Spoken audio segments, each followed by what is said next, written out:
So why aren't we forecast to win a massive majority in the Senate? Put aside the fact that some of these are more purple states. We should be on track to be picking up an enormous number of seats notwithstanding that. I submit to you the reason why is because to too great an extent, the Republican strategy, but more specifically the strategy of Senate Republican leadership, has been to try to lay back and just watch as these crises unfold.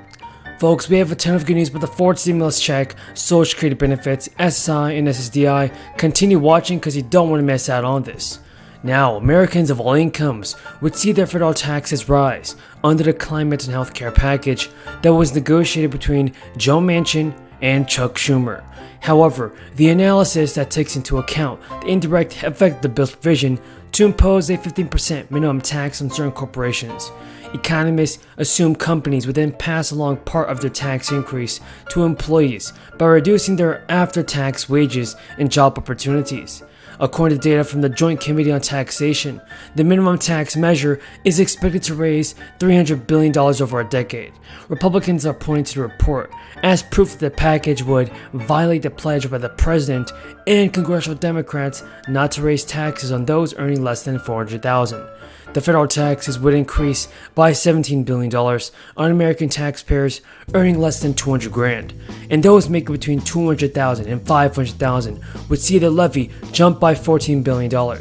By 2031, when the new energy credits and subsidies are set to provide an even greater benefit to higher income Americans, those earning below $400,000 are projected to pay as much as 2/3 of the additional tax revenue collected that year. But Manchin argued Sunday on CNN that the bill is not putting a burden on any taxpayers whatsoever. He added, "We're doing what we can to make sure we address the problems, and there are solutions to the problems we have."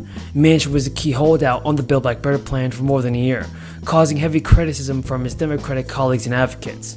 Now, a bill to repeal legislation that will reduce or eliminate Social Security benefits for retired federal employees and their spouses is coming very close to a House floor vote. The Social Security Fairness Act, introduced by a representative, has more than 200 co-sponsors in Congress. That is more than enough to force a House floor vote.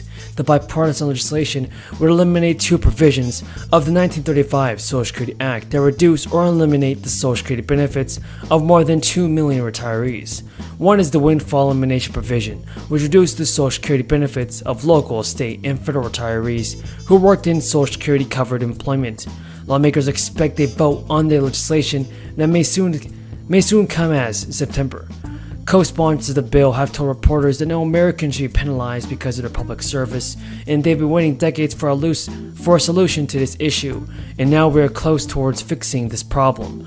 And the National Active and Retired Federal Employees Association has advocated for Congress to eliminate WEP and GPO from the Social Security Act for years.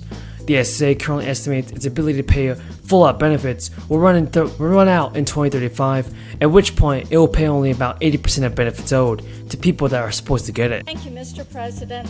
Later tonight, the Senate will vote on my amendment, number 5185 to the PACT Act. And as my colleague from New York was just saying, it is time that we deal with the issues of toxic exposure. And as a member of the VA committee, this is something that I've worked on for the last few years. Tennessee has a large population of veterans, and we have talked a good bit about this issue and how they receive their care. One of the concerns that we had discussed in committee, in our hearings, we have discussed it with our VSOs. We've discussed this issue as we have talked with veterans who have come to us and to our meetings, is their frustration with having access to the queue, but not getting access to the care. And I think that we have to look at this and say those are very different. Now, I join our veterans. Breaking news, there's a new update for Social Security, SSI and SSDI. An extra monthly benefit boost is going to be passed to help seniors cope with rising inflation, meaning that seniors may receive thousands of dollars extra every single year. It's been a tough year for many seniors, no doubt about that. Inflation has been surging, the stock market is falling, and a recession is looking more and more likely. According to a survey from multiple sources, nearly 90% of current retirees say that Social Security is an important source of income.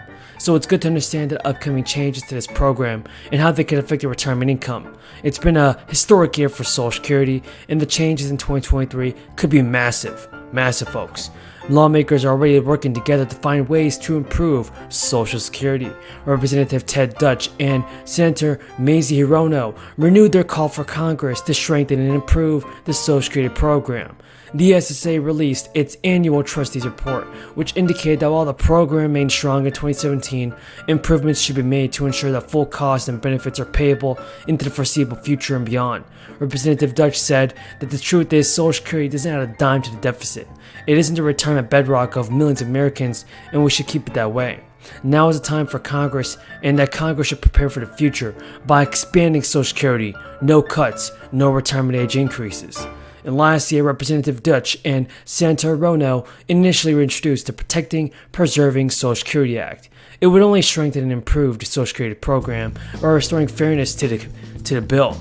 And now there is also another bill coming to town. It's being negotiated on in Congress. This bill aims to raise Social Security payments. It could provide senior citizens with an additional $2,400 a year. The Social Security Expansion Act was proposed by Bernie Sanders and Peter DeFazio. Now this would expand Social Security payments by $200 at most. To do so, the bill would raise Social Security taxes on Americans making over $250,000 annually. Now, according to the congressman, once the bill passed, someone who qualifies for Social Security next year could see $200 more per month in payments that they would otherwise have received. CNBC reports that the protecting Social Security is high priority for voters, and a survey by Social Security Works and Data for Progress found 64% of people are very concerned the program will run out of funding to continue paying benefits to future generations. The SSA said last month that the program may only be payable to 80% of its benefits by 2035 without reform. The bill proposed by Sanders and DeFazio would raise the COLA to more accurately reflect how seniors spend their money, folks. And I definitely support this bill, and it's definitely a great idea for President Biden to do something about this. I have a motion at the desk. Full report. Senator from North Dakota, Mr. Hoeven, moves to commit the bill H.R. 5376 to the Committee on Finance I ask with that the reading be instructions. waived. Without objection. Thank you, Mr. President. Mr. President, the American people are hurting.